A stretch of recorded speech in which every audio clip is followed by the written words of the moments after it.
Hey everyone, welcome back to On Purpose, the number one health podcast in the world. Thanks to each and every single one of you. Thank you for coming back every single week to listen, to learn, and to grow. Now, I know that you're going to be excited for this one. I know this is someone that you've always wanted me to interview and sit down with. And this is also someone that I've been dying to meet. And we finally made it happen. I'm so grateful for today's guest. It is none other than Rich Roll. Now, Rich Roll was named one of the 25 fittest men in the world by Men's Fitness and the world's fittest vegan by Men's Health. Rich is a globally known ultra-endurance athlete, wellness advocate, best-selling author, husband, and father of 4. At age 40, Rich walked away from a career in law, dropped weight, and reinvented himself as an ultra-distance endurance athlete, the first of 2 people to complete 5 Ironmans on 5 Hawaiian islands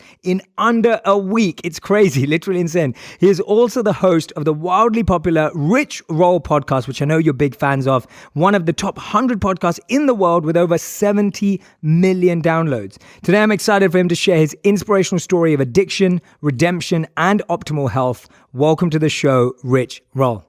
So good to be here. Thanks. So good to have you, you, man. Yeah, it's nice to finally meet you. I feel like I know you. I've been following your stuff for a long time. So I'm very grateful. The feeling is so mutual, and yeah, it's always good when you. That is why I do love social media. I love it for this, that when you meet someone, you feel like, I already know this person. We can dive straight into it. I gave you a big hug on the way in. I didn't even think twice about it. Lots of mutual friends. Yeah, too. exactly. And so I feel connected to you already. Oh, amazing, man. Well, thank you. Thank you so much. How do you describe someone who has done 5 Ironmans and on 5 Hawaiian islands? Like, how do you describe that person? I don't know. You're the host. That's your job. I never know how to articulate what it is that I do. People are like, what do you do? And yes, I've done some athletic things, but I'm a writer, I'm a podcast host, I'm a father. I do lots of different things, and I never really know how to answer that question or fully describe. I think that's all of us today. None of us know how to explain what we do. My mom has no idea how to explain what I do. My wife has no idea to explain what I do. And even I do. And they're like, what do you want your lower third to be? I'm like, I don't know. Like, when are you going to get a real job? Yeah, exactly. But tell me about, you just said that you're a father of 4. Mm-hmm. What's the best thing you enjoy doing with your kids? Like, what's been the last crazy thing that you've done with them? Crazy thing? Yeah. Well, we were in Australia for the month of December, so that was super fun. Mm-hmm. Spent time in Sydney and in Byron Bay. So I just like being out in nature with my kids. Just simple, it's the simple things. It's not like, oh, here's the crazy thing that we did. It's the little moments. It's the, conversation in the car on the way to dropping them off at school, or, a walk with the dogs on the trails, like outside my home. I live in a pretty rural area outside Los Angeles. So those are the things that I think are the most meaningful. And anybody who's a parent, I think, can probably connect with that. Any memorable conversations recently where they've given some words of wisdom to you, or made you had an awakening? Or trust me, my biggest teachers, my 16-year-old right now is really handing it to me, and I think that I've got my spiritual program dialed in, and that I have, transcended so many of my character defects. And they say, like, I'm a long time in recovery for alcoholism, and one of the kind of catchphrases is, if you want to confront your character defects, get into a relationship. And I would up that ante by saying, have a 16-year-old daughter, and she will show you exactly where you're at. And I feel like God, or the universe, or however you want to describe your higher power, kind of puts in your path these kinds of teachers who will challenge you in ways that you didn't anticipate. My 16-year-old daughter certainly does that. She knows how to press my buttons, and we get into it daily, and it's great for both of us. But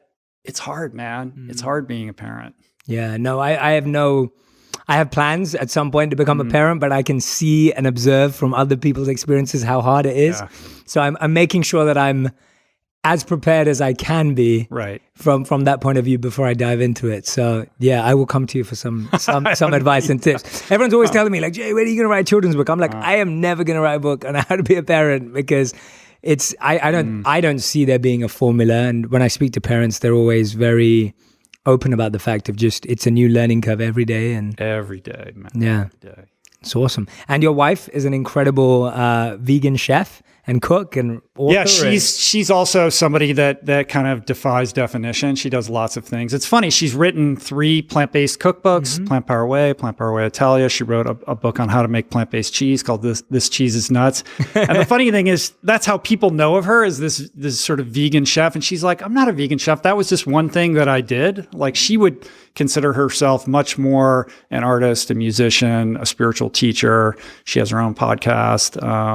And her wisdom is profound. So I learn from her daily. She's very much my teacher as well. Yeah, that's beautiful. Yeah, I feel that way, but with my wife. Like, when I met my wife, I'd been involved in meditation and spirituality for a lot longer in terms of time. Right. And so a lot of people thought that she was not going to be spiritual enough to marry me. And it's like, the joke's on everyone, because she's like so much faster past than me naturally and intentionally, and like all of this is so natural and easy and organic for her, whereas for me it's always been a work. Like, I've had to work for any growth I've had spiritually or internally, whereas for her she's kind of like just got this natural energy. Yeah, exactly. And it's fun to be around that, and it sounds like your wife has the same. So yeah, very much so. Yeah, very much so. We're very lucky. Yeah, we upgraded. It's good. You're lucky, but also sometimes you want to just relax. You know what I mean? And Julie will be like, is that really what you want to be doing right now? Like, she's always pushing me. And that's great. You know, I'm always growing because she's challenging me, or she's sort of showing me where I need that growth, you know? And sometimes you don't want to always look at that. You want to just not be reminded that you still have growth that can be had. So that's like the challenging part of it. But, you know, of course, it's a gift, right? Yeah. And I would not have accomplished any of the things that I've done without, you know, having that partnership. Yeah. What do you do to relax then? I mean, I like going to the movies, you know, like stuff too. Like that. What's your favorite movie you saw recently? Favorite movie recently. I'm a big movie guy too, so I mean, TV shows. You know, I see everything. I can even find the good and the worst movies out there. Okay. But I loved Jojo Rabbit. I haven't seen that yet. Taika Waititi is a brilliant director. Really enjoyed that. What else have I seen recently? Did you see Ford versus Ferrari? I did. Yeah. I thought yeah, it's good. Joker was amazing. Yeah. And what else did I see recently? I saw Queen and Slim. I just saw that. Oh, I've got that queued up to stream. Good. I haven't watched it yet. It's heartbreaking, but really good. Amazing. That's awesome, man. And let's go back now. Let's talk a bit about how you got here. And I know you've told this story before, but for me, it's fascinating. And I think for my audience, it will be fascinating to hear it. And please share any parts that you haven't shared before, or get lost in it in your own way. But your relationship with drugs and alcohol took you away from your athleticism. When did you get introduced to it? And why was it so captivating or intoxicating that it took you away from something that is so natural to you? Yeah. Well, I think, I get the question all the time, like, why do you think you're an alcoholic? And you can kind of chase that answer to your, for the rest of your life. And I'm not sure you can ever get a completely satisfactory answer. I am an alcoholic because I am. I'm more interested in what the solution is to the problem than trying to figure out what caused it. But I would say that from a very young age, I was somebody who was naturally pretty socially awkward and very introverted. I had difficulty making friends. And, I was the kid on the playground who was picked last for kickball. Like, I was not, I felt like I lacked that rule book for life that everyone seemed to naturally have. I was unaware that there was any other way of living other than how I was living until I discovered alcohol. And I think, as I was growing up, I found my way into swimming, and that was the one thing that I could do that I had some natural acumen for, and I kind of doubled down on that and got better and better. And the better I got in swimming, the better I got in school. Like, I'd learned these tools and these skills about, what happens when you apply yourself and you're dedicated and you see progress and results. So by the time I was a senior in high school, I was one of the, better swimmers on the Eastern Seaboard, and I got into all the great colleges and all of that. Ended up going to Stanford, #1 collegiate swimming program in the country, and obviously an incredible academic institution. And that's really where I was introduced to alcohol for the first time. I'd gotten drunk a couple times prior to that on recruiting trips, but that was where it really took hold of me. And, I have very vivid visceral memories of that feeling of being drunk for the first time and having this sensation like I was being wrapped in a warm blanket. And the answer to every question I ever had was suddenly, at my fingertips, and I felt comfortable in my own skin and able to have a conversation and just, capable of kind of navigating life in a way that I felt like everyone else naturally knew how to do. And I thought, this is the solution that I've been looking for. I think that that's a common sensibility that you find, amongst alcoholics and drug addicts. And it works. It taught me social skills, and suddenly I could go to parties and talk to girls and crack jokes and all of that. But it works until it doesn't work and it stops working. And then it starts to denigrate your life. And it didn't take long before it started to undermine, the goals and the ambitions that I had, because I was and still am a very ambitious person, but it really just eroded all of that. And, it's a progressive disease, but over time it took me to some really dark and desperate places. Yeah, and that's why I think it is important to look at the cause, or at least why I find it important to look at the cause, because there are probably so many people listening right now or watching right now that are like, Rich, I'm not yet an alcoholic, or I'm not yet a drug addict, but I feel the same way as you felt as a kid. I feel socially awkward. I find it hard to make conversations. I struggle. So they're actually on the precipice of going in the direction you went in. So it's almost like when we can stop there, we can actually go, well, what's the issue there? Like, why is it that so many of us growing up feel picked last? Like you said, everyone had the rule book, right? Like it felt like everyone had the rule book. But the funny thing is, no one did. Yeah, of course. But it felt like that to you. And that's how people who are listening and watching right now, they feel that I have the rule book, or they feel you have the rule book, or they feel their friends have the rule book. How do we solve it even before that stage? What solutions have you come up with there of what are other better, healthier ways to open up, to feel confident, to feel comfortable talking to people? Well, I think it then becomes about the language that you speak so well, right? It's an internal job. It's an internal journey that I think we all have to go on to figure out what makes us uniquely who we are. And those sort of natural discomforts that I think we all have on some level, whether they're a direct result of childhood trauma or just improper parenting or an unhealthy environment in which somebody was raised and grew up, all of these things contribute to that sense of insecurity or a lack of connection. And I think the way forward, as opposed to trying to medicate through drugs and alcohol or other things, social media, shopping, whatever it is, anything outside of yourself to resolve or numb whatever emotional sort of discontentment that you're experiencing is a futile errand, right? Like the only sustainable, healthy way of addressing that is to find a way to get comfortable with who we are internally. And I think it begins with a practice of self-love and a gratitude practice, meditation, mindfulness. There's so much mainstream acceptance and recognition of all of these tools that I feel were lacking when I was growing up. I mean, I'm older than you, and I didn't go on the amazing spiritual journey that you have gone on.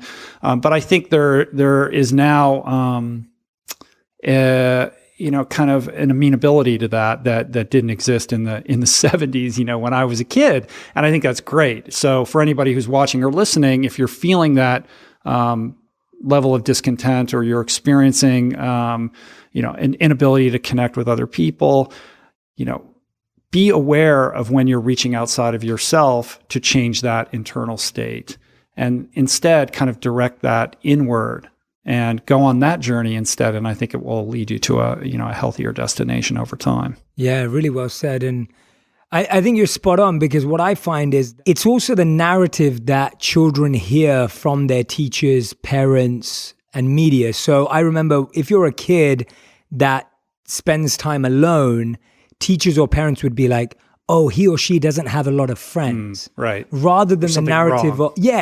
Rather than the narrative of, oh, he or she's really comfortable being alone. Yeah. Right? It's like the narrative of always negative. Or like if you had a birthday party and only 5 kids showed up, it's like, oh, they're not very popular at school. When actually most of us would say we probably don't have more than 5 great friends. Yeah, I mean, I think society has created a very narrow box or checklist, and we're all expected to kind of fall in line and meet that criteria. And the truth is that the human condition is much more varied, and we need to celebrate those differences rather than judge them against the parameters of what's socially acceptable and that limited scope. And I think that's what we've done traditionally, and that marginalizes most people, right? Yeah. So it's about broadening the aperture and understanding that we all have gifts and things that make us uniquely who we are, and to the extent that we can celebrate those differences or those unique qualities, I think that's also like a very healthy path forward. Yeah. What have been your self-love and gratitude practices? Because I know you mentioned both of them there, and they're very important pillars in your own life. What's a great self-love practice, like a daily thing people have done that's really Well, I will preface my answer to this by saying that self-love and gratitude, these are not my natural dispositions. My natural disposition is self-loathing, insecurity, resentment, anger, like all of that, right? And of course, that's fertile ground for alcoholism.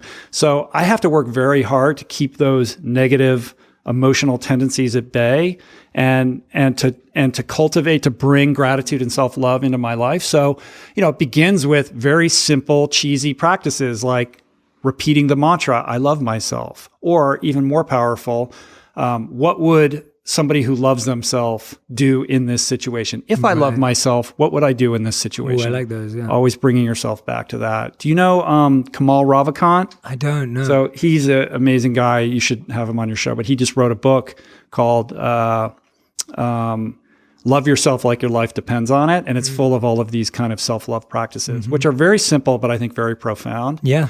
Cultivating gratitude involves creating a gratitude list every single day, writing down the simple things that you're grateful for, and then expressing that gratitude through actions and your interconnections with other human beings on a daily basis. Tell me about an instance where you used, because you're right, like we see these everywhere. They're in articles, like you said, they're considered cheesy now, but we both know that they work.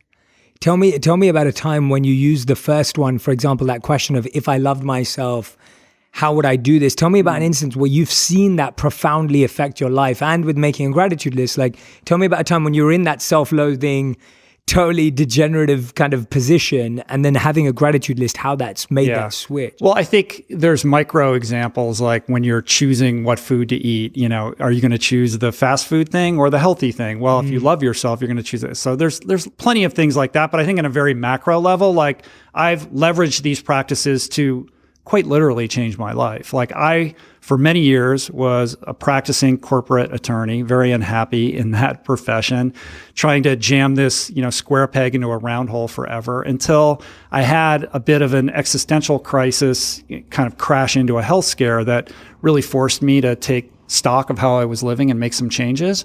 And I made a decision, a very conscious decision at this time, it was right around when I turned 40, that I was going to engage in activities that made me happy, even if they made no sense, even if they weren't moving my life forward in a traditional career sensibility. And that meant like, I'm going to go to the pool in the middle of the day and go for a swim, or I'm going to go trail running, or I'm going to ride my bike, like at 2:00 on a Wednesday when I'm supposed to be at work.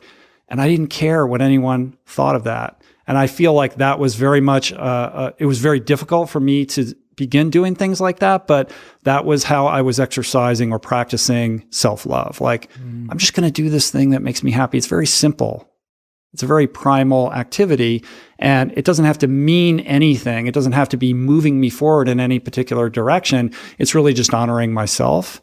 Little did I know that repeating those behaviors over time would completely change how I live my life in every simple regard. But at the time, I didn't know that. It was just practicing honoring myself. And what was different? I'm sure in your career, like the career path you had that you wanted to break away from, I'm sure there were a number of peers that wanted to break away too. I'm guessing. I'm assuming, having worked the legal profession is filled with people who are not exactly fulfilled doing that. Right. I assume that. Yeah. It's an interesting thing though, when you say, I'm not going to do this anymore, I'm going to go do this other thing. You think they would celebrate you, but actually they get very angry. Of course, yeah. Because if you could break out, that means they can too, and they have to really confront that in themselves. And that's my point. So if you had peers what was different about your ability to break out, and I'm not saying, and you're not an egotistic person. I'm not asking you to be egotistic. I'm asking you to share lessons. What was different in that you were able to break out and do something that now you're more aligned with who you want to be as the future moves on versus the people that don't make that step? What is the difference? I think it was abandoning any connection to practicality and really living in faith. It really tested my faith. Because the reason I was able to do it is because, and this is with Julie's help, was because I embraced the fact that it was a spiritual journey fundamentally. So yes, I left being a lawyer and I became this ultra endurance athlete and author and podcaster, but it wasn't because when I was a lawyer, I got out my whiteboard and created a wish list or, basically tried to, create, this is my dream scenario for my life. I just started engaging in what I felt was more aligned with my unique blueprint. And with that, I would start pulling on the threads that would appear every day. And I was tested. It was very difficult. We went through incredible financial dismantling. Like I was tested in every regard you can imagine. People saying I was crazy, all of it, right? But by having faith and trusting in that sense of what was right for myself and learning to listen to and rely on that instinctual voice, I think taught me a lot about who I am and also about resolve. And ultimately, I think that's why I was able to see it through. So if you look on the internet, it kind of looks like it all happened like this, like overnight, I just made this decision and became this other thing.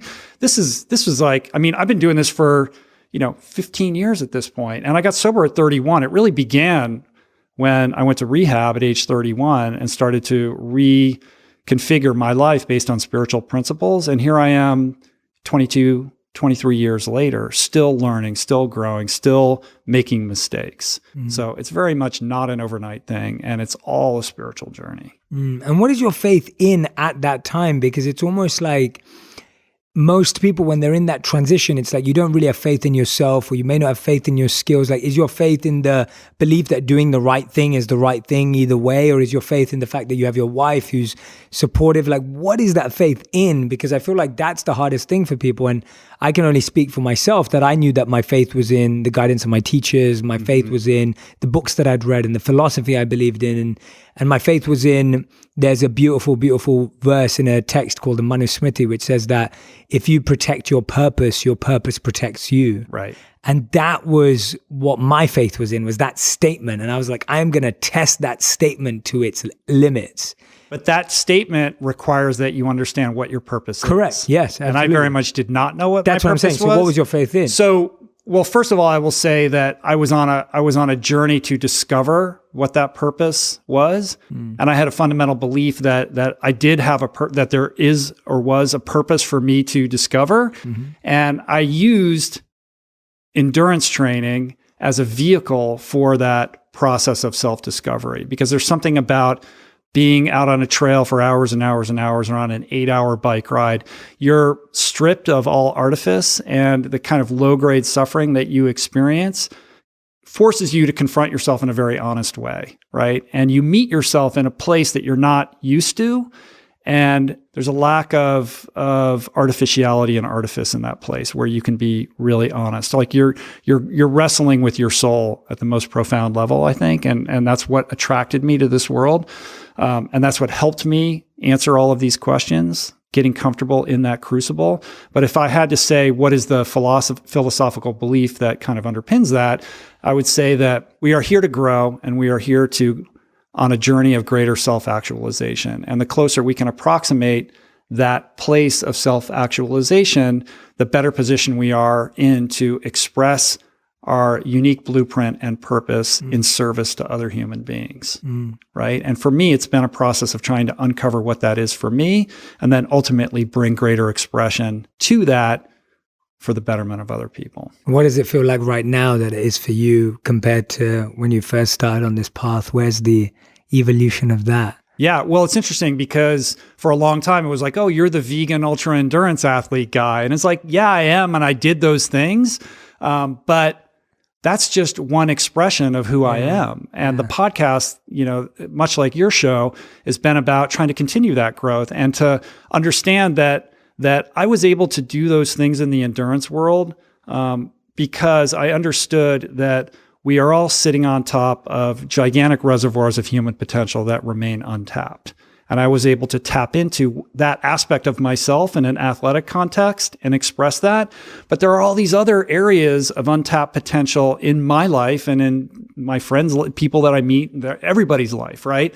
And I wanted to continue that growth curve and that learning process of tapping into those other areas, spiritually, mentally, emotionally, intellectually, socially, every aspect of what it means to be as self-actualized as we possibly can. And what do we do with that? You've mentioned that a few times now. Like, it's interesting that when you achieve something, your identity becomes crafted around it. So it's almost like you were that healthy vegan dude, and like you did, right. Like, and I can see that there's a part of you that there's a part of you that's like, but that's not all of me, and I'm more than that. Yeah, I don't want to be defined by correct. that moniker. So how do you process that? Because I think a lot of people struggle with that, whether it's their past failures or their past successes that start to define everything about who they attract in their life, who they spend time with, what opportunities they come their way. I mean, I'll give an example of something that's coming to my mind right now is when we had Kobe Bryant on the show, and Kobe started to talk about how and this was huge for me. He was saying basically no one believed that he could make TV or movies or media because he was a basketball player. Mm-hmm. They're like, what do you know about this space? And so when he was trying to sell these shows, no one wanted to buy them. And that's why he had to build his own studio. And that's where he was building the studio for Dear Basketball. And he was writing these novels and these books that were then being turned into movies and TV shows and podcasts. So even someone like him was totally being pigeonholed and defined. How do you process that for yourself? And how do you help other people process anyone who feels limited by their past failures, but also limited by their past successes? Well, a couple things. Yeah. First of all, that identity or whatever it is that's looming out there is just a story. It's only as powerful as you allow it to be, right? You always have control over that narrative or how strongly you want to be reminded of a certain identity. You can always recraft that. You only have control over your own behaviors and your own thoughts and your own interactions with other human beings. You can't control how other people perceive you. That's none of your business. So if you're unhappy with the story that's being told about you, all you can do is act in contravention of that. You can't control how other people perceive that, but you can control the story you tell yourself about who you are. So it's about becoming, you hear the adage of be the movie star in your own movie of the movie of your life, right? And understand that at any given moment, that these stories are they're drawn out of thin air. They're not real. This is a projection that comes from a collective imagination. So change the story if you don't like it. And if you don't like the story that other people are telling about you, you can mute that and just do your own thing. So when I didn't want to be pigeonholed as the vegan, athlete, I just started a podcast and started talking about other stuff, and then 7 years later, that's still a thing, but I'm known for other things now. Yeah. People will fall into line, with the, based upon your behavior and your actions. Yeah. With your identity the way it is right now, what are you most excited to not be known for, but be acknowledged for what you're doing, like for yourself, not from other people, not for the external validation, but what are you most excited about doing for yourself? Just continuing to learn. I want to be a lifelong learner. And I think that growth curve, always exists, and there's always people out there that you can take valid information and tools from to improve your life. So I don't spend a lot of time thinking about how I want to be perceived. No, of course. But I think that and people ask me like, oh, what's the vision? Where do you see yourself in 5 years? It's like I don't think about that. Like I'm so fulfilled in doing what I'm doing right now, and the fact that I get to be on this personal growth trajectory by having amazing conversations with incredible human beings. And then you get to share that with other people and it impacts them. I mean, I don't know about you, but I can't think of anything more, more gratifying, any kind of career trajectory that would be more gratifying than that. So what's the most interesting thing you learned recently, whether it was a skill or a technique or a fact or a stat or some research that blew your mind or some experience that just really changed the way you were thinking about something? I'd probably go back to Kamal Ravikant, him and his simple practices of learning how to love himself. Like he walked me through these experiences where he really hit rock bottom emotionally in a couple different ways throughout his life, and how these very basic, simple, easy to apply practices have transformed how he sees the world and experiences the world, I think is really profound because of its sheer simplicity and power. Do you think, based on that, what you just said now, humans only change through pain? I get that a lot. I mean, pain is the best motivator for change, obviously. And I think the biggest changes that I've made in my life have really been forged through pain. Does that mean I'm stubborn? Like I'm not going to change until, my whole world is falling on top of me. And then, oh yeah, okay, I guess I need to modify that. Yeah. But it is amazing how human beings are wired that way, because the possibility of change exists in every moment, right? And yet we seem incapable or challenged in our ability to leverage that unless we're being pressured by some external force to do so.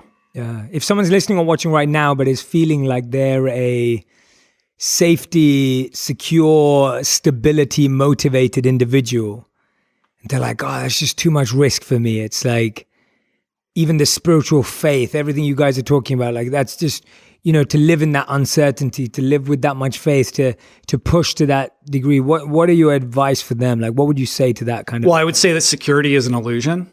I think people that are focused on security have control issues. They think that they can control the world outside of themselves and their own behavior. And I think that is a vast illusion that is an epidemic in our culture. I think in every moment we have this sense of, I'm good, things are static, like I can just stay in this place. And the truth is, with every breath, with every thought that we entertain, with every word that comes out of our mouth, we're either growing as an individual or we are regressing. That's the truth, right? And there is no security. Everything is a risk. We're here for a very short period of time.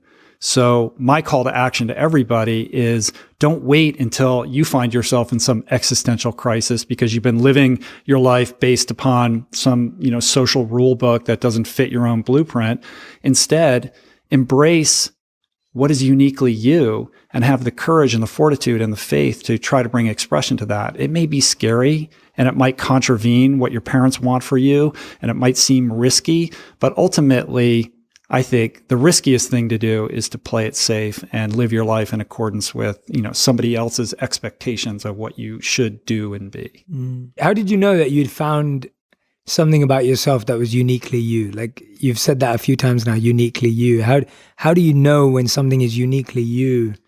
Because I feel like so many of us are either so influenced by everything that's happening or I feel like we've lost our ability to talk to ourselves and know that that's our voice. Yeah. Right? Like it's like most people, when you hear a voice, they hear a voice in their head. They don't know if that's them or something else and they can't tell the difference. So what are those indicators or signals where you're like, yeah, that I'm getting closer, even if I'm not It's there? a really good question.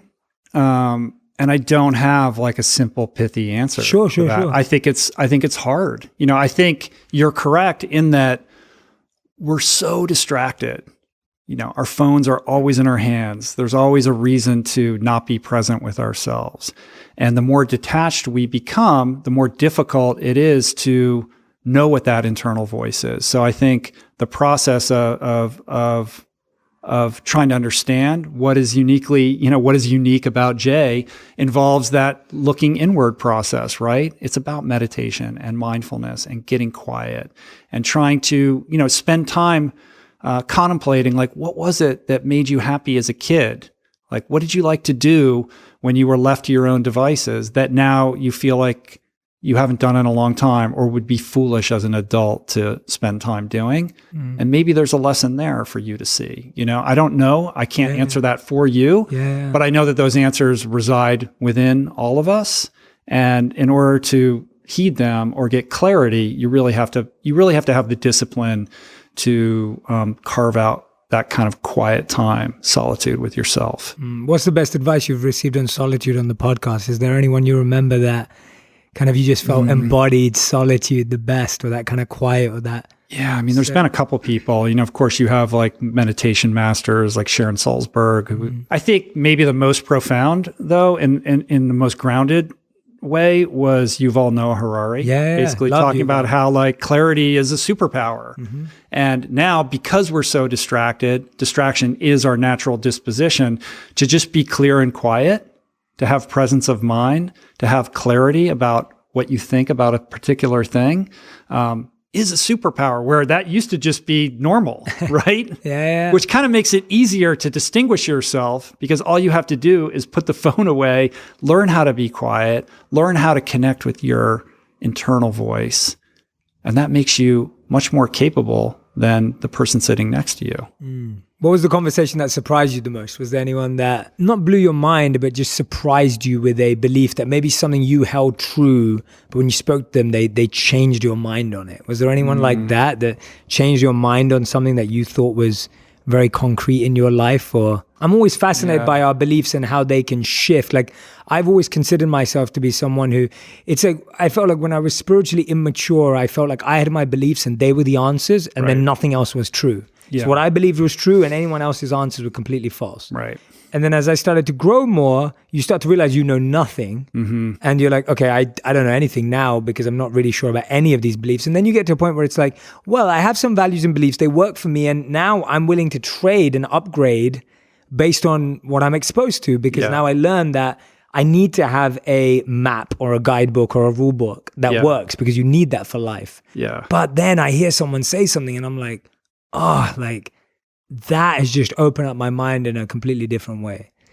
I think in addition to that, what happens when you're confronted with a truth that contravenes your worldview, the first thing that it does is it pushes that cognitive bias button, and you're like, that can't be right because this is the way I see the world, right? So you feel the resistance coming up. So for you to say, oh, wow, I didn't think of it that way, and to embrace that difference of opinion or perspective, I think is the healthiest thing to do. So for me, it's less about, oh, here's an example, and more about trying to be in that place of empathy and compassion and openness, and to notice when I feel like my resistance creeping up, whether it's somebody who has a different, nutritional or dietary perspective than I do, or somebody who, was able to get sober and maintain their sobriety, by way of a protocol that is at odds with like how I think it should be done. You know what I mean? Yeah. And to just be like,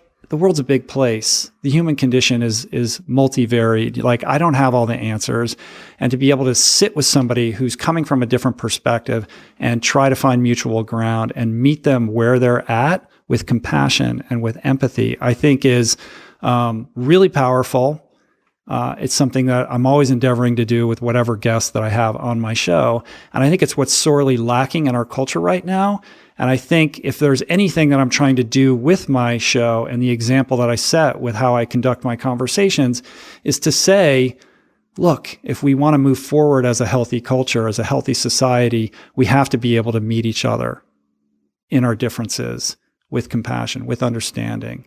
That doesn't mean that we do it with unhealthy boundaries, but we have to be able to have mature conversations about our differences, because this polarization and the separation that we're seeing and the unhealthy siloing of opinions, I think, is really polluting and denigrating our ability to move forward as a healthy society, and is deeply concerning to me. Yeah, I'm so with you on that. I think that's a great answer, because that lack of judgment and openness and just stopping yourself from, like you said, letting your controls creep in, that's probably the hardest thing. Right. Because you've been on a train of thought or a school of thought since you were a kid, and it's built and built and built, and it's got you to somewhere, which is probably okay.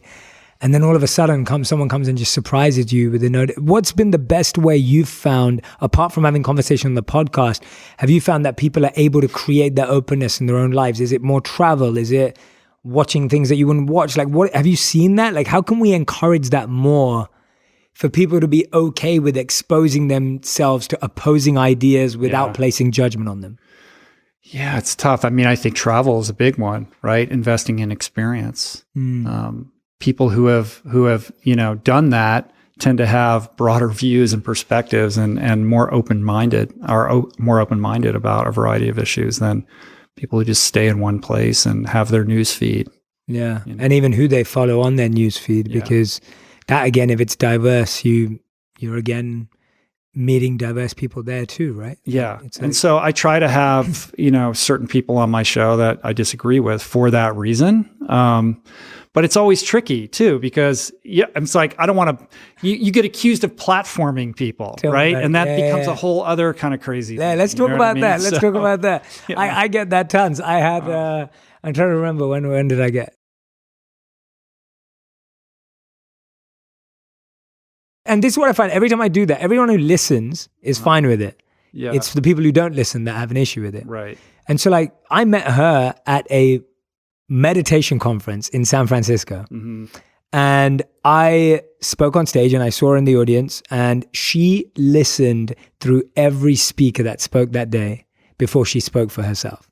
And I was quite blown away by that, because speakers usually, especially if they're celebrity speakers, come in and come out. She sat and listened through everyone. So I went up to her afterwards and I just said to her, hey, I really admire the fact that you sat through everyone's presentations today. I think that was, and she goes, yeah, I'm just learning and I'm really fascinated by meditation. It's really helped me in my journey to work through all the challenges I'm going through. And, she was talking about her book that she released.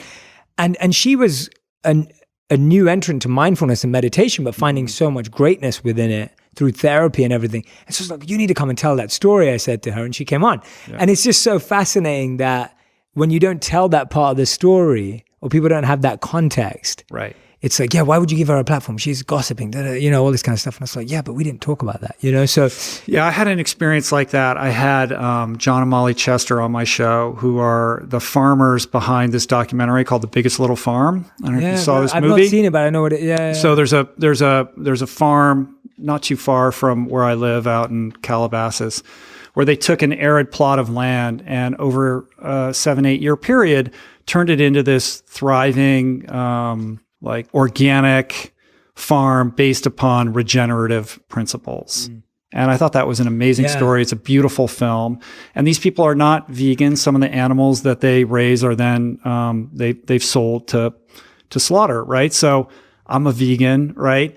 And I would like to believe that if I was in their shoes, that I wouldn't make that choice, but I'm not them. And I think that if we want to move forward in terms of trying to find environmentally sustainable solutions for producing food, that they're doing something very interesting. The yields that they're getting far exceed that of conventional farming. Like there's a lot to be learned about what they've discovered by virtue of tending to the soil in a kind of way that, our ancestors did, that we've lost touch with, that I wanted to understand better. And I got criticized of platforming them. And like, these people are, they're part of the problem because they're selling animals for food. And unless somebody is on your show and they're 100% on board with your point of view, then you're going to get criticized and attacked. And like, I have a problem with that. You know what I mean? Like, yeah, we disagree on a certain aspect of this, but I also don't walk a mile in these people's shoes.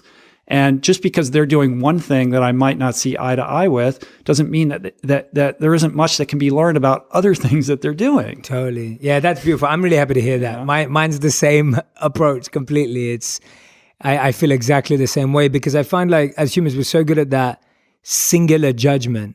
It's like if one person's doing one thing that you don't agree with anything they do.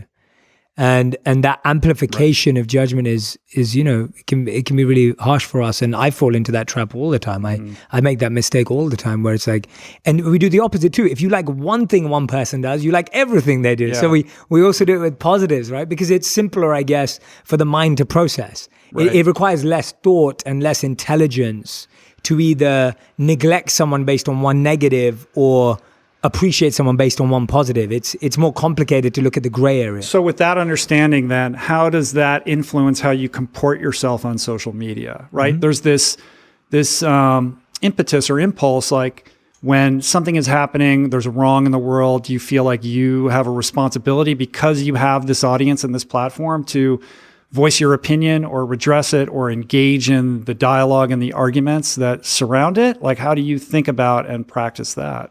Yeah, my focus has always been like, I'm fascinated by timeless truths. Like that's where I get my personal sensibility, my personal awareness. Everything comes from things that are timeless. So I'm not the biggest commentator on world events, and I never have been. And that's not because I'm trying to stay away from them because I think they're complicated. I stay away from them because I'm like, this is one element of another problem, and I'm trying to address the root, which I believe is timeless, as opposed to the symptom that we're currently seeing. That's my personal approach to it. I'm not saying it's the right approach or the wrong approach. It's the approach that feels more natural and uniquely Jay to me, to feel like I want to address those which are timeless truths, the roots behind what is really being affected, and speak about those at a very human level. Yeah. And so I've chosen to do that. And because I don't really know when a news report or anything goes, I'm not really even sure if what I'm reading is perfect or right, so I'm not confident on that. So I'd rather stick to what I believe I am confident on. Right. So that's been my approach. I'm willing to dive into it, but that's been my way of addressing it. And I don't feel the need to address what's happening right now, because I feel like we also have this obsession of we're going through the worst time, or this is the worst this, or this is the worst that. And I'm just like, well, I'm spending a lot of time with people who are part of the solution and are doing something about it. And I feel elevated, and I feel confident that there are solutions out there because I'm spending time with people who are working on the solution. So I don't really get a lot of joy from just talking about what's going wrong. Does that make sense? Yeah, I get it. Yeah. I think it's smart. I was just interested in. It's just the truth. I don't know if it's smart. It's just the truth. It's just reality. I'm just like, that's where, because that's the basis of what I learned and how I was trained, and also what I've been fascinated by, because I've seen stories change, facts change, this change, that change, opinions change. So I'm like, this stuff all is always changing, but there are some timeless truths to the roots of humanity's issues. Right. Like ego. Everyone knows the ego exists. Everyone knows the ego is an issue. You can see it every day in every form. And I could comment on everyone's ego every day in the media, but I have ego too. And so it's knowing that and working to the root of how do we remove ego and help people overcome their ego. That to me is more fascinating. For me. Yeah. I'm not saying that's the most important work in the world. I'm just saying it's the most important work that I can do. Yeah. And I think that was a big thing for me. And I feel that talking to you, like, for me, becoming uniquely me was being very honest about what I could do. And so I don't see what I do as big or small. I just see it as this is what I can do. And that's uniquely me. And that may not be the biggest or the best thing in the world, or it may not be the most needed thing in the world, but this is me. And that's my offering. And, being okay with that. Yeah. I mean, I think if everybody was more uniquely who they are, the world would be a better place. Now, the counter argument to that is like, listen, somebody's got to take the garbage out. And, there's, of course, I understand all of that, but I feel like we are living in an epidemic or a desert of authenticity, in the sense that everybody's so disconnected from who they are, and we're all reacting to this world and playing this game and trying to be these certain people.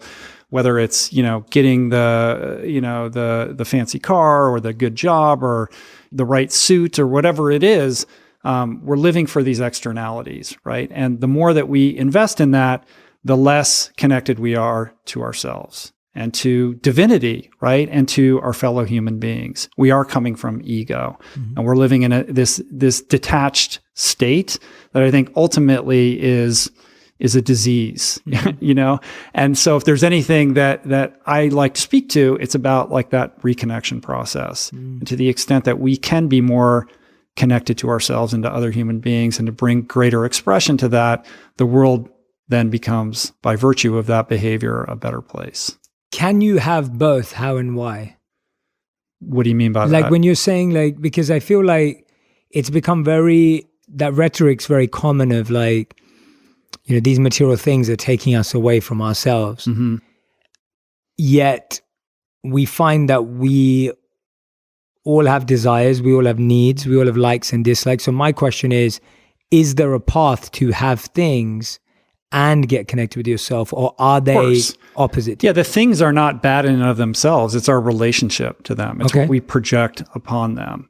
And I think the problem arises when what we project upon them is a sense of identity, or a contentedness, or a crafted identity that is forged through these material items or jobs or whatever it is, right? That helps craft this narrative of identity, and at the cost of that internal journey of like connecting with who, what is truly, what is our heart actually saying? Yeah. And understanding that which we seek most, which is connection, happiness, contentment, purpose, all of these things cannot be found through seeking in the external world. They can only be found through that internal journey. And our whole culture is crafted around these externalities, when in truth, what we seek most is already in our possession. Yeah. And it's almost like, in the Sanskrit word is Maya, which I'm sure you're aware of. Yeah. And it's like, you look at it's funny. It's all Maya. Yeah. And it's so funny how many places it's so funny. My friend was here from London a couple of weeks back, and he'd never been to LA before. And I took him to Hollywood Boulevard just to see Hollywood Boulevard. And he was just like, this is such a letdown. Like, it's when you realize what Hollywood actually is. Yeah, literally. Right? And it's like, you have this dream of like Hollywood's an idea. Hollywood, yeah, exactly. Right, exactly. And it's it's almost like the physical place never lives up to it, or and you see that with so many areas in reality. I remember so many places I was like, you have to go to this place. And when I went there and I was like, oh, is this it? Like, really? Like, and I think that's almost like the same feeling of when we finally acquire that thing. It's that same feeling, but it's easier to say it when you've had the option to have it or had it. Of course. And that's that's I speak that coming from a very privileged place. Correct. No, and what I'm saying is that how does someone, this is the way I had it. So when I decided to become a monk, the way it worked for me is I just knew people, and that wasn't me or my friends, or it wasn't my family. I had been exposed to people who had it and genuinely and thankfully, authentically expressed their sadness. And that was the difference maker. That the people that I had met that had it, whether I saw them in a conference or I saw them at a video, they opened up and said that it didn't fulfill their needs. Right. But here's the difference. You had the awareness or the self-awareness to recognize that and to take action on that. But that truth, I think, is not a mystery to most people. I mean, here we are, we're in the Hollywood Hills. You look out here, there's lots of fancy houses, lots of fancy people and fancy cars. And in this town, you can't go a day without meeting somebody who's very well-to-do and yet also very unhappy, right? It's in the atmosphere of this city. And most people will think, well, he just needs to get the next car or the next job. Or when you have that experience yourself and you get the thing that you've been aiming for, and then you have a momentary sense of glee or relief, you realize how quickly it fades. Instead of saying, well, maybe that which I seek cannot be found in the external world. Instead, you think, yeah, but now I just need to get the new Jaguar or the next job or what, it's that like, chasing the dragon thing that I think most people do all the way to their grave. And that's the great tragedy, of course. So for you at a young age to have the self-awareness, the cognizance to recognize that and take a contrary path, I think is unique. Yeah, and I owe it to just meeting amazing people when I was young. And I think that's the biggest challenge now. And what I'm trying to solve it through my podcast and even like this, like I just feel that if you're not exposed to alternative methodologies and pathways, then you can never have that option. So I would never have chosen the path that I did if I wasn't exposed to it. And today we're exposed to a finite number of There was no On Purpose podcast when you were trying to make that decision. And that's the thing. Like I remember being in college, I was at this, look, I went to one of the best colleges in the world. Absolutely. And I remember like when I was a senior thinking like, well, what am I going to do? Like I had been a swimmer my whole life, and now I'm faced with the prospect of trying to figure out what I wanted my career to be. And I was baffled. And I remember going to the career office or whatever, like the building where it's like, and there were like brochures for consulting companies and investment banks. Yeah, of course. And that was it. And I was like, this is it. There was, look, this was 1988. There was no internet or anything like that. There was the resources that are now available to young people to help make these kinds of decisions, and the variety of experiences and possibilities that they're exposed to, just would have been mind blowing to me at that time.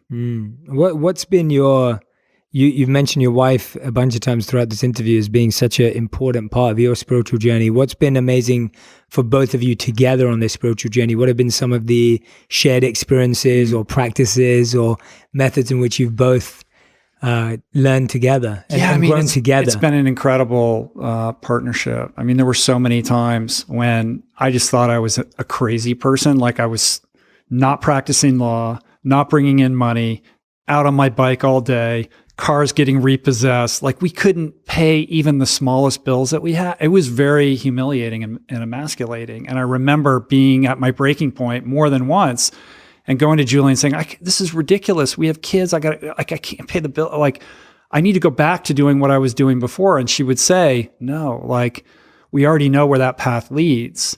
I don't know where this path that you're on now is going to lead, but I know that the answers that you seek and the resolution that we need ultimately will be found through continuing along this way. Like, you need to do this. Now, that is extraordinary and exceptional because most partners would say, what are you doing, you crazy person? Like, I'm going to divorce you. Unless you get your together, right? Yeah. And for her to have that kind of fortitude and that kind of faith to have my back, like, I mean, who gets that? You know what I mean? Like, what an incredible thing to have. And she was right, by the way, Definitely. So, I mean, it took a long time.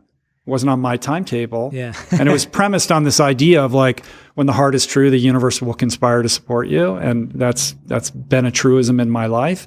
But sometimes it takes a little bit longer than you would like it to. Always, I feel. Yeah, always. What are the habits that you think, though, so some people may be listening going, wow, you're so lucky, Rich, you've got a wife who's amazing. And people often say that to me as well. My wife is very supportive and amazing. But what do you think you did maybe early on in the relationship? How have you continued to communicate? Either what did you do before that moment that you feel built such a strong bond with your wife that she had that belief and faith in you and that you had that for each other, if anything, and maybe nothing. And afterwards, what have you done to reciprocate with that love so she knows that it wasn't not just that you've solved your life, because that's not necessarily reciprocation. That's just what you believe. What have you done to reciprocate and share that journey with her as a way of saying, I'm so grateful you did this? Yeah, that's a great question. I mean, to the first part of the question, I definitely, married above my weight class. So me too. I don't know. I don't know what to tell anyone, like, I don't know what advice is in there other than like, try to do that, I guess. I mean, listen, my wife is an incredibly strong person and that was what attracted me to her. Like, she just had a sense about herself. Like she, you know what I mean? And I think it's pretty cool. So I needed that energy in my life, and that has, benefited my trajectory. In terms of how I pay it back and honor her for that, I mean, that's a practice, just like anything else. And she's just recently started this new business, plant-based cheese business. So it's now about me showing up for her in that regard and supporting her. She's written these cookbooks. Like, I think there's something about our partnership where we can come together and 1 + 1 is definitely larger than 2, where we can co-create and make beautiful things together. But we also respect each other's individuality and independence. Like, we're not reliant upon each other to complete ourselves. Yeah. You know what I mean? Like she can go and do her thing and I can go do my thing, and it's all good. We don't have like a porous boundary in that regard. Like, we respect each other's respective fiefdoms, but then we can come together and do things cool. How did you meet? In yoga class. Nice. Yeah. Okay. Yeah, I was newly sober. I was right out of rehab. I was in rehab for 100 days in Oregon. Got out of rehab, confused, but understanding that I needed to do things differently. I needed a new peer group, social group. I needed healthy activities to keep me out of the bars and the clubs. And I found my way to a yoga studio in West LA, and I went every day and met a whole new group of friends and people that became my social circle. So I'd known her for quite some time, long before we dated. But I did a year of celibacy out of my first year of sobriety was celibate. Wow. And that was a very profound, powerful experience that I would highly recommend to anybody. And it was informed, in large part because my relationships with the opposite sex was very intertwined in an unhealthy way with drinking and using. And I had to disentangle that and get clarity so that I could become more self-actualized, to be the kind of person that I would want to be in a relationship with. So that was incredibly profound. And then I met Julie on the tail end of that 1 year, and I've been with her ever since. So Did you ever ask her what she saw in you at that time? That she was coming out of a divorce, so it was never a sense like, oh, we're going to be together. Like I thought my next girlfriend, I was coming out of a really awful relationship situation, and I thought my next relationship is going to be with somebody who's younger than me, who doesn't have a lot of baggage, and it's going to be very simple. And I met Julie, who was older than me, had 2 sons, and was getting divorced. And the heart wants what the heart wants. Yeah. I don't think either of us was really in a great place to be in a long-term relationship all of a sudden. But sometimes that's the way these things work out. And yeah, we've been together for 20 years, over 20 years. It's amazing. I look forward to meeting her. What was that 1 year of celibacy like? What was the toughest part of that year? And how did you even get the idea or the resolve that was going to be the antidote to the experience you were having with women and alcohol? When I was in treatment, I was very aware that I'd reached a sort of nadir in my life. I always thought of myself as this smart, ambitious, upwardly mobile person. I had all the stuff, the resume stuff to make me look good. And yet here I was, this seemingly intelligent person who found himself in a mental institution. So my best thinking landed me in a place that I never thought I would be. And that was a profound reality and realization that I had to take to heart.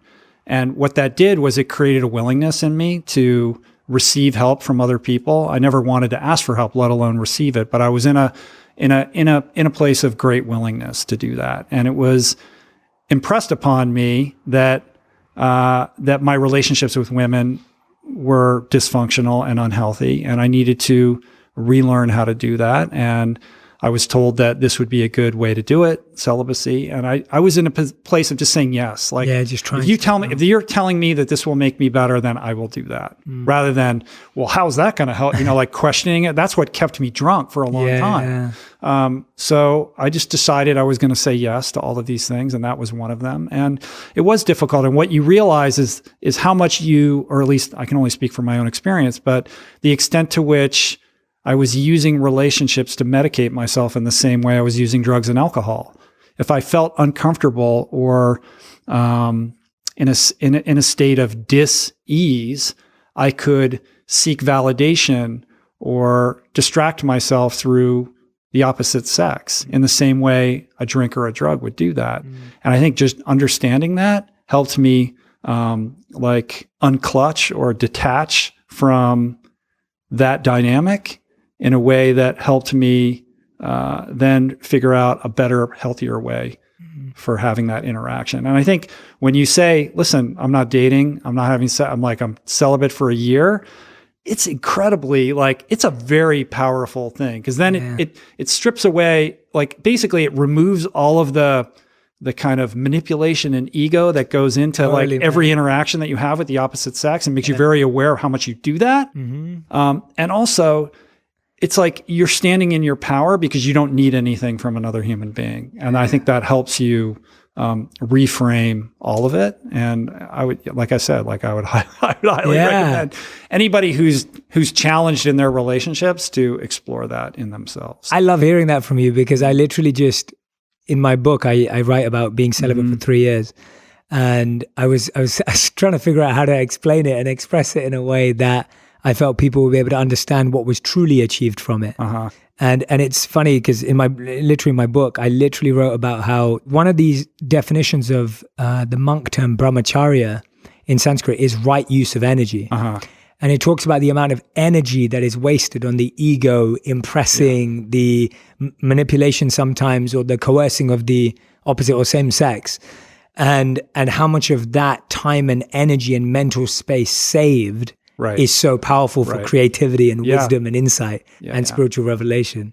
And so, it's good hearing you say it. It gives me even more affirmation. And you become very aware, you notice, I'm feeling like I want to do this, but I'm not going to do, you just create, there's a lot of self-awareness that comes as a result of that practice. I love it. All right, man. We're in the last two segments of today's podcast. So we've got fill in the blanks, which is a new edition that we've started. So I'm going to say this. You've got to finish the sentences. So fitness was always a spiritual practice. Nice. I like what it feels like to be who I am. Nice. Changing your path can set you free or imprison you. Nice. Running the rat race will lead to your demise. Okay. I work towards greater self-actualization and service. Social constructs are illusions. Nice. Okay. So these are your final 5. You have to answer in 1 word to 1 sentence maximum. So your final 5. The first question is, what have you been chasing in your life that you no longer pursue? Before I answer that, I have to say, yeah, tell us. That I wish I could tell you like all the ego stuff, you know what I mean? But I'm still like, I'm still the same schmuck. You know what I mean? I'm ambitious. I'm driven by my ego and my baser impulses. Like, I've worked so hard to try to transcend these things, but they're still there. You know what I mean? Like, so I can't say, I'm in this beautiful place where I'm not hamstrung by my, innate human impulses. Yeah. Well, one thing that helped me with that and still helps me with that is the amount of time you entertain it. Right. So I feel like as time has gone on, all I've been able to do is limit and shorten the amount of time I allow it to be entertained, but it's still there. Right. So what's the question again? What have you been chasing in your life that you no longer pursue? There must be something. Like I said, like I'd love to say like, external validation, but I still live for that shit. Well, that's a great answer. You know what I mean? Your answer is better than any answer you could have given me. I prefer this answer. Yeah. It's a great answer. I should be honest. I love it. I think it's a great answer. How do you know when you're not following your intuition or you're going against your intuition? How do you know personally? If you're relatively connected to yourself, you can feel that dissonance.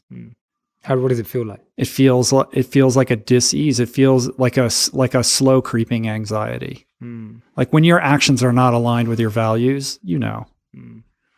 And I think if you continue to deny it, then the universe makes it known to you. It starts knocking, and then it knocks louder, and then it knocks. It's like, hey, Rich, maybe you should stop drinking. Year 2, year 3, year 4. Then the cops get involved, and then So. Fair. Question number 3: If you could create a law for everyone in the world to follow, what would it be?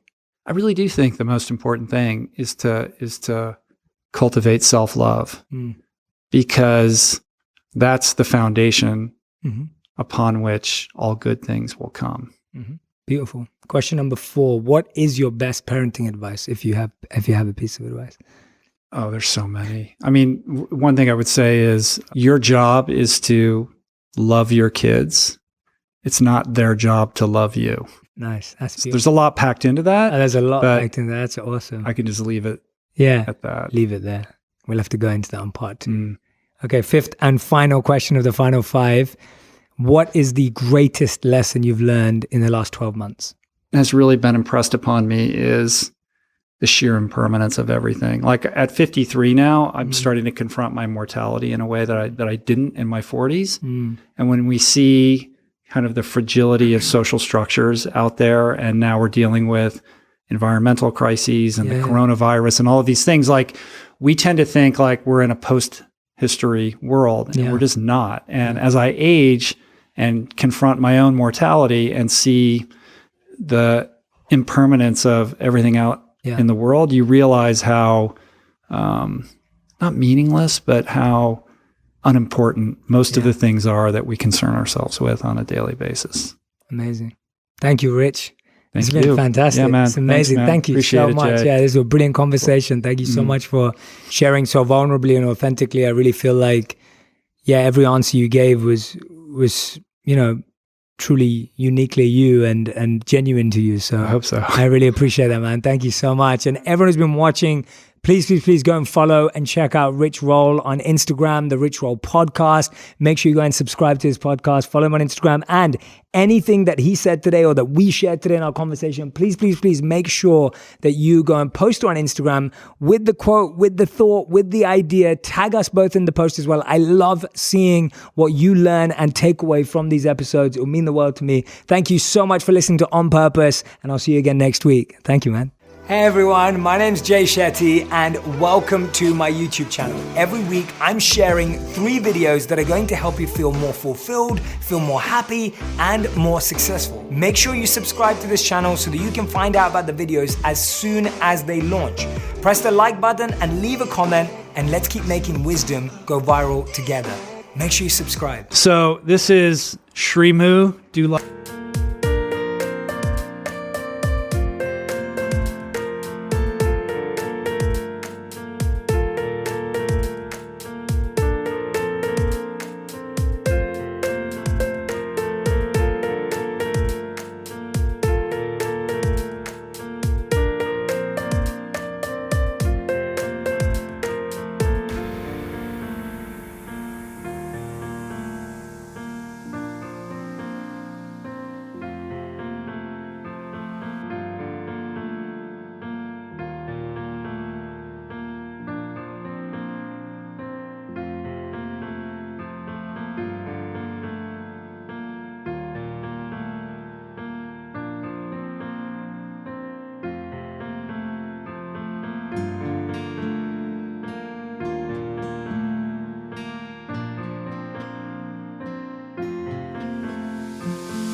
Life Not Cheese. It's my wife Julie's plant-based cheese company. Shri for Srimati. Mu is honoring the cow. These are like Life Not Cheese. Yeah, these are like tattoos. You know, Love like it. This is cool. Awesome. Oh wow, I can smell it already. Yeah, it's pretty great. Wow. So these are like 8.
Flavors? This is vegan cheese unlike anything you've ever tasted. I mean, it's honestly like she spent the last 5 years studying this. Can you smell it over there? And it's so strong. I've never had vegan cheese. if you're into like blue cheese, camembert, like fine, like this. I'm a big I mean, cheese. I used to love cheese boards. So this is unlike anything you ever had. I think you're gonna really dig it. Thank you so much for this yeah, wonderful man. gift. Look how Totally. beautiful this is, guys.